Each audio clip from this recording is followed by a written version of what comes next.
was asked, what is the secret of your great influence? You all know the answer. He was asked, why you are so influential? Why you are so great? What is the secret of your great influence? His answer is, my people pray for me. That is the secret of Spurgeon. We need to pray for one another. Unless we pray for one another, we won't have the heartbeat of God. We will not be able to have the heartbeat of God. We need to pray for one another all the times. Prayer is so powerful.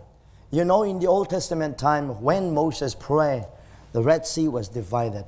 You all know that. When Elijah prayed, God sent fire from heaven. When Abraham prayed, God tied a ram in a bush.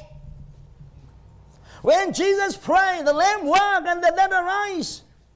When the church prayed for Peter, who was in the prison, the doors were opened. The Lord sent an angel to lead him out. Prayer is so powerful.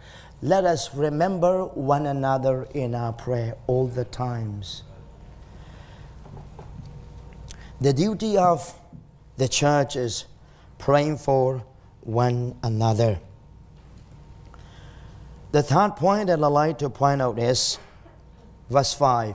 Paul said, for our gospel did not come to you in word only, but also in power and in the Holy Spirit and in much assurance, as you know.